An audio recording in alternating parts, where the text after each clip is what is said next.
Welcome to another episode of the Blue Fort Blueprint. My name is Siddhant. I'm joined by Viraj and Sayyam as always. A lot of events this week. Obviously, I'm talking about the election results. We're recording this on a Wednesday, so by the time you guys watch this, a lot more would have transpired, I'm sure. But let's dive right into it, guys. For सबसे पहले तो यार, I feel in exit poll वालों को निकाल देना चाहिए. They've done a horrible job. I don't know. They always get it so wrong, right? And because of them, the markets went absolutely berserk. I think on Monday, the markets were up by 3.5%, and Tuesday it was an absolute debacle. Markets went down by 8.5% at one point in time. Then they settled. Now today, they've recovered again. So let's see what happens during the whole week. But obviously they've got it completely wrong, and the results have somehow been something else. If you talk about the exit polls, right, in the last three state elections also and in the general elections before, they have been slightly accurate. When I say slightly accurate, generally the seat what they predict for the ruling party Yeah. is lesser in the exit poll, and they end up getting more, which again was predicted this time as well, when on Saturday evening everyone was like NDA 350, 400 and all of that, right? Right. So in fact, the entire market, including myself, right, who was always of the opinion that शायद आए शायद नहीं आए, but after exit polls I was completely like fooled, let's say, that 400 पार ये वो जो भी बोलो आप, correct? Yeah, I think two states, one state actually, which really changed the direction of the wind, right? Which was UP, of UP, course, which was a right. shocker. I mean, even in Ayodhya, Faizabad, which is, expected to be a landslide sort of constituency for the BJP, they managed to lose, right? So I think the question here is, what went wrong, right? Let's get into the specifics. What do you think went wrong in UP?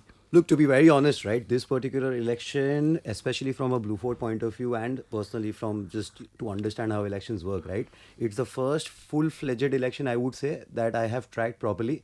Last year, remember, Blue Fort was just starting in 2019 and the May Correct. election was just, we were not too aware of that. But right now, based on what you mentioned, right, two things which really worked in UP specifically. A is that if you look at UP in general, historically, it's always been Jat Path and all of that is above any development politics there is. Right? Correct. We have a small setup in Kanpur. We have been to Lucknow and all of this, right? We've seen the development firsthand. Forget the people there, right? So it was a no-brainer that BJP had to come based on the development, and especially after 22nd Jan, what happened with Ayodhya, the Ram Mandir being built and all, the vibes were so great, right? That BJP had to be there, correct?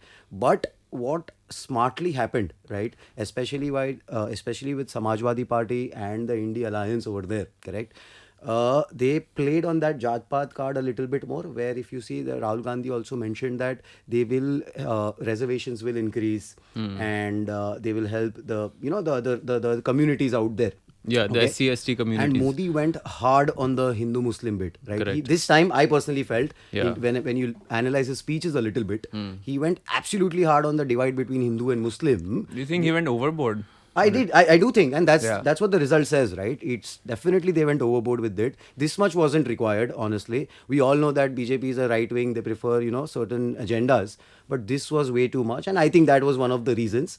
B, I think we discussed this also, where Yogi Adityanath was sidelined during the time of the election. Right. Sidelined, maybe it's because Yeah, he did not campaign very much. he did not campaign very Yeah. much because I think he got too much power. That's what at least the top brass felt, maybe. And one thing is that the candidates in the different seats, right, in UP, Yeah. was he had given a 33 or 35 candidate ka list Huh. to, let's say, the BJP management or whatever you call them, right? And every single one of them was cancelled, and their own candidates were put in place, which I believe again worked out Did not work so well for the very badly. BJP. In fact, Yeah. Rahul Gandhi winning by 4.5 lakh votes, Smriti Yeah. Irani losing, Modi winning by only 1.5 lakh vote after winning by 5 lakh vote in 2019. And he Correct. was trailing at one point when we got up in the morning. I woke up to that. We saw that he's actually trailing, and we were like, "What happened?" Yeah, and I think the biggest factor is the first one that you mentioned, the reservation, right, of the SC and ST community. I think that really worked well in the favor of the Samajwadi Party, because their party is viewed as somebody who takes care of the interests of Correct, that section of society. Now, this time when they kept saying 400 par, a lot of people, if they want to understand the significance, is if you want to bring any major change in the constitution, then you need a 75% strength of the 543 seats in the Lok Sabha, right? And if they would have gotten 407, I believe, they would have been able to make some serious Correct. changes in the And that was the reason behind constitution, 400 par. right? And our constitution has reservation as a part of its fabric. Right. Right. So maybe that community felt like if these guys came, then Arakshan ko nikal denge, reservation ko nikal denge. With the whole uniform civil code also that they wanted to bring in, right? So they made sure that we still want. Maybe that's what the Indian people felt, that we still want these guys in power, but we don't want to give them the same amount of power that they had. In 2019. I don't think anyone votes like that. I think it's the campaign that they had, Ab Ki Baar 400 Par, they had so much confidence, and people who are supporters, a lot of BJP supporters, maybe felt like this is an easy victory. And I think people sort of took that for granted. Maybe some people didn't go out and vote as much as they could have in favor of BJP. Or I don't know what it was, but I feel like that kind of overconfidence really backfired and worked against them. I believe Sayyam is spot on over here. I'll tell you honestly, right? Again, not a big believer of religious politics and all of that. But if you see, Modi government and the BJP government kind of stands for the Hindus more than the other parties, right? To a certain extent at least. So when he kept saying 400 par, which was a ridiculous thing to say, the expectation in the mind of an average voter, average Hindu voter, let's say, correct, which is the one in Ayodhya, which is the one in UP, was more like, ठीक है अपना तो हो ही जाएगा 400 पार तो अपने बिना भी हो जाएगा इतनी गर्मी में because if you see in May UP was 45 48 50 degrees also at certain areas इतनी गर्मी में जाना and all of that was not required maybe and if you see UP had the lowest, I think one of the lowest turnouts also, right? So all of that kicked in, and the other parties and the other religions, let's say, to a certain extent made sure that no matter what obstacles are there, I'll go out and vote against him. But I think we should also give some credit to, it's not all about Jat Path, it's not all about religion. We should give some credit to the voters also, that at the end of the day, they do punish a party which just hasn't done enough work for them. For example, unemployment is actually a very big issue in Uttar Pradesh. And no matter what reports come out, these reports are not necessarily always accurate. But unemployment has been a very big issue, and the youth over there just don't have enough work, right? So those guys also apparently, on grassroots and the ground, the word is that they've been very upset because they haven't been. I think that no matter what, at the end of the day, again, Jat Path ho, religion ho, whatever, at the end of the day, what a citizen wants is 3 meals in a day. Correct. They want some money for some sort of entertainment, and they want to feel every year like they've made some progress in life, right? Absolutely. It does not have to be ridiculously high, but just a little bit with their in line with their expectations, so they can feel like, okay, hamari life aage बढ़ रही है, right? Just to add on to that, right? What they did by doing all of this is they made everything about themselves. They never cared about on ground what is happening to, let's say, the person who wants 3 meals a day, Correct. or the person who's just looking to maybe just upgrade his life by 0.01% a day, right? They don't care about that. It was everything about them, including I saw this interview today about Ayodhya, where 80% are Hindu voters. They still lost, right? And lost by a great margin. The reason was that the lowest, like the community out there within the Ayodhya, the locals and all, they were displaced without any accommodation.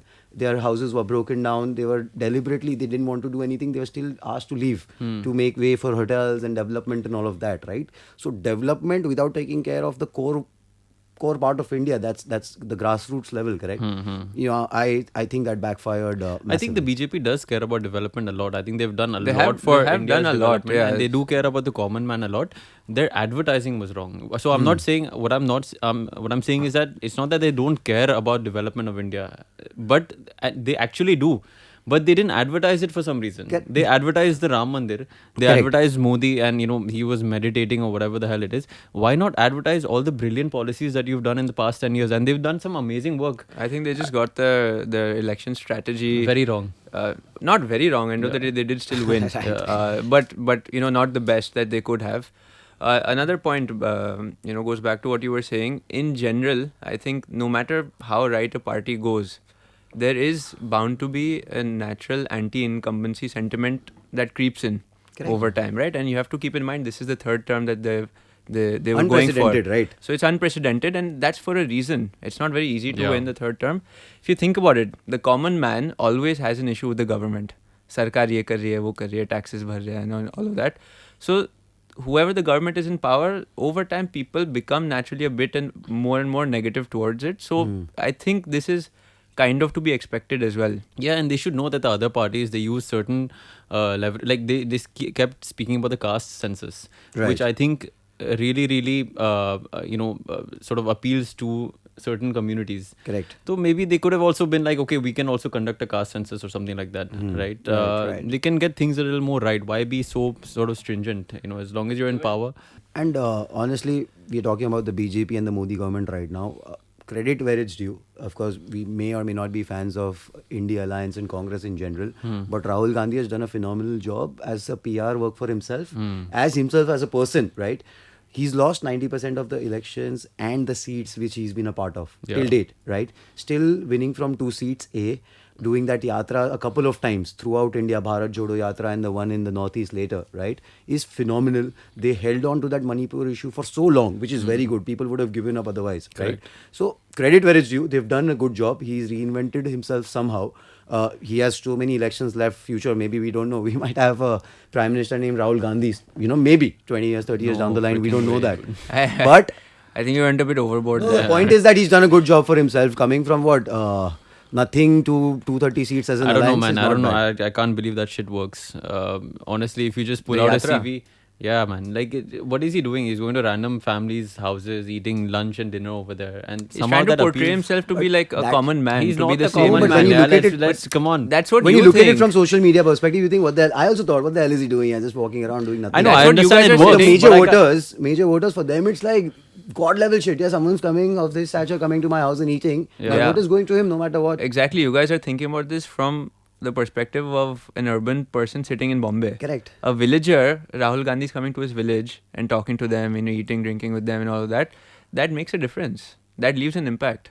And overall, let's say from a market point of view or from a country point of view or economy point of view, let's say whatever it is, to a certain extent, I'm happy that we finally, after 10 years, have an opposition. Right? We didn't have one, which kind of led to certain taxation and taxation-based policies or in general market-based policies be a bit more stringent. Yeah. With the opposition coming in, I'm sure there'll be some negatives to it. But looking at the brighter side, there will be so many arguments. There will be so many, bills will not just be passed by just hook and crook, ki kar lo sara. Yeah, because last year the parliament was pretty much a joke. Exactly, these guys everything was used to- passed. These guys used to pass any bill that they want, and most of them were, most of them I personally agreed with also. I'm not saying that they were Yeah, correct, all correct. bad laws, right? But this time now, again, Yeah. a very big assumption that the alliance doesn't break. It is a very good thing for the country. Correct. That there will be some productive discussions, there will be some bills and all Yeah. which will be contested. Yeah. And democracy never harms anyone. No, I think I agree. I think that some sort of a coalition government where one party has enough power, Right. but they just have enough to be scared about, so that they actually keep focus them on their toes. to keep them on their toes, and to actually focus on governance rather Yeah. than But mind you guys, Modi from Chief Minister days to the Prime Minister days, right till date, he's not worked a single day in a coalition government. Guess that's a crazy stat, right? Well, there's always a he's new, always had a majority. Yeah, that is true. That is true. Yeah. So he's never worked there. So it's going to be a good 5 years for him also as a person kind of to adjust Yeah, with someone yeah, because he's not yeah. used to that at all. Yeah. He's used to bas bolo aur kaam khatam. So I think Nitish Kumar and Chandrababu Naidu are going to be important kingpins, sort of Kingmakers. Yeah, in this. Kingmakers. I'm There sure they'll was get. a parody Yeah. wherein Tejasvi Yadav, right, Nitish Kumar's nephew, Yeah. has said it very clearly कि ऐसा कोई सगा नहीं जिसको मेरे चाचा ने ठगा नहीं. And I hope that doesn't remain true this time. NDA really needs them, right? 16 and 12 or 28 seats. So Nitish Kumar really is essential. quite a character, yaar. He's changed his allegiance so many times. Correct. I think एक बार उसने कुछ That's exactly parliament the में भी- point. No, एक बार उसने parliament ने he said something about women also. Huh? Yeah, he said Do you it. remember? Women He's- पढ़ी लिखी आएगी and it's a lewd thing. I don't want to say You that. know, he said something very lewd about Yeah, he said it. how you can prevent like family planning कैसे करना कह रहे, चाहिए. पढ़ी लिखी women को बुलाओ तो वो No, he said he's some position. I know exactly what he you're said talking about. Yeah, no, but he said multiple things. Yeah. So He's not the most And, polished guy. And The he problem is, no- apologized immediately after Yeah, that. the Where he's like, problem "Hey, is- I'm so sorry. I don't know why I said that." And I'm sure he didn't mean that apology. He was just like, "हाँ बोलने के लिए The बोल दो." only thing is that he's 73 now, and he also knows that this is his last 5 years, whatever, last 2 years, last 5 years kind of a thing, because of course there's an age limit also, right? So that's why, right? That's why people are all the more scared, because Congress has already offered them what, deputy prime minister, and if of course he leverages maybe prime minister, you never know, correct? And I don't think it's a good country to be a part of where Nitish Kumar is He's the your prime minister, yeah. prime minister. So interesting times ahead, yeah. I think by the time this releases, we'll all have clarity anyway. No, You no, know, I'm so sure we're still seeing. now that movie on we've the- it's we've had all this discussion, I'm gonna lay out my unpopular opinion. From a market's perspective, honestly, I think this is all much ado about nothing. We've seen in the short term, we've seen days of a huge correction. We've seen a couple of days of really positive market. But if you actually see in the long term, and there's a very interesting chart which we'll pull up in the video, that over the last 4 terms, 2 of which were Narendra Modi, 2 of which were Manmohan Singh, in all 4 of those terms, the market grew at double-digit returns annually, right? The 2 terms with Manmohan Singh actually saw very good returns from a market perspective. So whatever criticism people have of Congress, whatever positives they say for BJP, end of the day, India as an economy, as a market, still did very well in that time when Manmohan Singh was leading as well. So I think end of the day, the reason is that the Indian economy is fundamentally very strong. Well, only on one point I would disagree to a certain extent. If you see in the last couple of years, and which we've discussed on the last 2 podcasts as well, our markets or economy, let's say, has been kind of advertent, or let's say whatever is happening worldwide, right? Russia, Ukraine thing, or Israel, Hamas, we've not been affected that much. Maybe a couple of bad days, Yeah. but then we've still been stable. That is because our government, our policies, and everything has been really stable, and because Yeah. of this ultra push on growth, Yeah. right? With the coalition government coming in, or let's say with growth being on the sidelines, maybe because right, it's not his majority now. So that can impact a certain way where, let's say, the US elections or maybe some other geopolitical tensions, right? Yeah. That could affect our markets much more than what happened, what it was in the last 5 years. Guys, I think the other topic we discussed that we wanted to bring to our viewers is basically estate planning. Now, let me give you guys a few stats. Right, there's about 20,000 crores worth of unclaimed insurance policies in India. About 35 to 40,000 crores worth of unclaimed FDs. 5,000 crores worth of unclaimed shares or dividend. PPF is another 25,000 crores, right? When I say unclaimed, what this basically means is that somebody is invested in these instruments and they've passed away and their family has no idea that this even exists, right? So this is running in the billions of dollars, if you can notice, right? It's a huge amount. And that's precisely where estate planning comes in, right? I think that, and this is something that a lot of us as Indians don't understand because it's a taboo topic, right? Estate planning basically means that if you have something, how do you pass it on to the next generation seamlessly in a protective manner, right? It's called transmission over to the next generation. And because Indian families don't discuss death, we don't discuss money, the figures that I just mentioned are a result of that. Correct. Right. So this is one huge problem that I feel as wealth managers don't have enough focus on. Most wealth managers, maybe even we should be probably more Correct. focused on this, and people just don't. And I keep telling all my clients, what is the point of all the money in the world if you can't even pass it on to the next generation? And we've had live examples where the dad has just not shared कि ये policies है या ये investments है with the next generation. So today we wanted to discuss a little bit about basically how this can be prevented and what is the best way to move forward.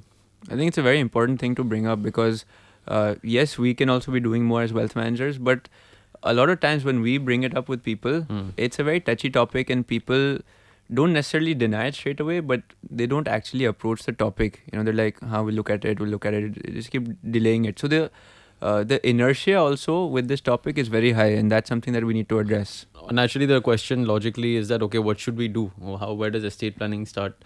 So the very simple answer is make a will, right? जिसको हम हिंदी में वसीयत कहते हैं. Correct. You should have a stock of all of your assets in one page, right? Most people don't have that many assets. एक page पे आ जाएगा. And you should make a will, and that will should clearly mention that this is what you own.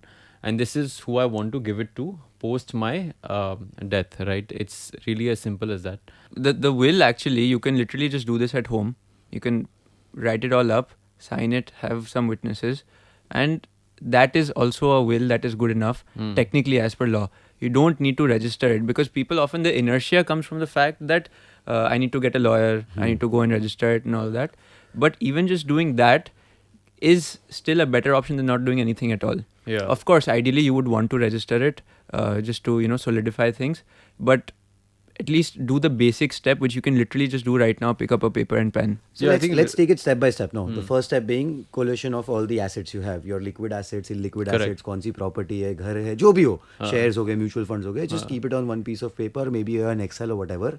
Second is to check the holdings within that. Holdings and nominees are in order, so you cannot. Ideally, you should not have, let's say, one demat account in someone else's nominee, the second demat account someone else's nominee. Ideally, the spouse or let's say, the kids should be equally divided, kind of a thing. So have that in place. That itself is a good positive step towards that unclaimed assets point you made. And third, already you've made that particular bit, and you have to add a couple of lines. Let's say after my death, this goes to my wife, or if not, if your wife's not there, or let's say husband's not there, then it goes to your kids. Yeah. Right? Very simple, very simply put, and that's done. Half your estate planning is done. So I think you just mentioned nominee, a very, very interesting point, and I think 99% people don't know this, is that your nominee is not necessarily there's a difference between nominee and legal heir. So just because you made somebody nominee, it does not necessarily mean that after your death they'll get the assets. Right. If the legal heir is somebody different, right? If they contest the fact, then the nominee is only the custodian of those assets, right? They have to pass it on to the legal heir. That's the whole point of a nominee. They don't necessarily own the assets. So people think that mutual fund में nominee बना दिया, मतलब that's enough. बात हो गई. हाँ, but वैसे नहीं होता है, right? If you've, let's say you have two sons and you want to give it to one particular son, your older son, for example, you want to give the assets to your older son, right? You make the older son the nominee in but there's no will. Correct. The younger son will definitely get a part of those assets because you have not made a will, right? And he also is a legal heir. So first of all, nominee is not a legal heir. Secondly, another thing that people don't know is that if you don't have a will, then your assets are passed on as per the law, right? And that is as per your religion, right? So for Hindus and Jains and Buddhists, I think it's as per the Hindu Succession Act. Whatever the Hindu Succession Act says, those guys will be decided. It'll be decided according to the law. Correct. Whoever the legal heirs are.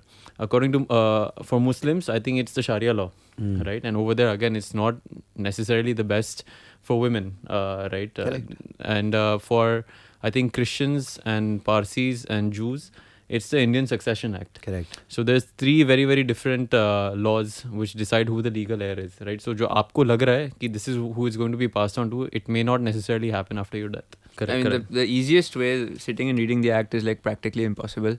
Easiest way to bypass all this is just write a will. Correct. So it will be passed on to who you want it to pass on to. Yeah, and not to mention how difficult it is to pass on the assets to your intended legal heirs if you don't have a will. Those guys have to go through so much trouble. Another very important discussion I've had with many of my clients is the passability, I don't even know if that's a word, but of any asset, right? Then for the next generation, for people of our age or generation, people younger than us, certain assets are easier to deal with than others, right? A lot of people traditionally, previous generations, had a lot of property or invested in property, and that becomes very difficult for the next generation to manage. Yeah. Whether it's a parcel of lands in some tier 2, tier 3 place, or it's a property which you've given out on rent, to manage those tenants. In general, the more that you have in financial assets, the easier the transition will be. So for a lot of my clients, I have advised that, try and shift that within your own lifetime, because it becomes very difficult for the next generation to do it. Thanks a lot for watching, guys. We hope you enjoyed another episode of the podcast. And the elections were quite exciting. Let's see what happens during the rest of this week. Looking forward to see you again next week.